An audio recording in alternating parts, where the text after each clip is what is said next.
ဒီဗီဒီယိုလေးမှာတော့ Sun Player Nyoki တို့အတွက် Sun Annual Starlight ရဲ့အသက်တာဆုံးဖောင်နည်းလေးကိုပြောပြပေးသွားမှာပါပထမအောင်ဆုံးအနေနဲ့အရေးကြီးတာပြောချင်တာတစ်ခုက Free Token တွေကိုလုံးဝမထုတ်သေးပါနဲ့ဦးနော်ပထမအောင်ဆုံး event လာတဲ့ January 2 ရက်နေ့မှာ4 weekly pass နဲ့ Diamond 258လုံးဖြည့်ရပါမယ်ပြီးရင် 50% တော့ daily one draw တစ်ကြိမ်နဲ့ normal one draw တစ်ကြိမ်လှည့်ပေးပါပြီးရင် fast draw တစ်ကြိမ်ထပ်လှည့်ပေးပါ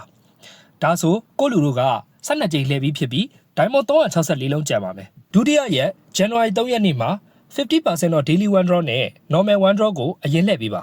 ဒါဆို Diamond 250သုံးပြီးဖြစ်လို့ free token 56ကတ်ထုတ်ပြီးအကြိမ်60ပြည့်အောင်4ကြိမ်စာ Diamond 80စိုက်ပြီးအကြိမ်60လှည့်ရပါမယ်ဒါဆိုကိုလူတို့က84ကြိမ်လှည့်ပြီးဖြစ်ပြီး Diamond 280နဲ့တလုံးကျန်မှာပါ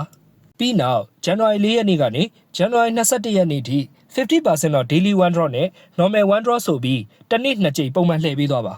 ဒါဆို January 21 ရက်နေ့ရောက်တဲ့အခါအကြိမ်130လှည့်ပြီးဖြစ်သွားမှာဖြစ်ပြီး Diamond 24လုံးကျန်နေမှာပါအဲ့အချိန်ဆို point 400လည်းပြည့်လောက်ပြီမို့လိုခဲ့ရင်တော့တစ်ကြိမ်2ကြိမ်လောက်ထပ်လှည့်ရုံနဲ့ပြည့်နေပါပြီဒီဗီဒီယိုလေးက Starlight မှာဝင်ထားတဲ့သူတွေအတွက်ဖြစ်ပြီး Starlight မဝင်ထားတဲ့သူတွေအတွက်ကတချို့နေရာလေးတွေမှာပြောင်းလဲမှုလေးတွေရှိနိုင်ပါတယ်ကဲ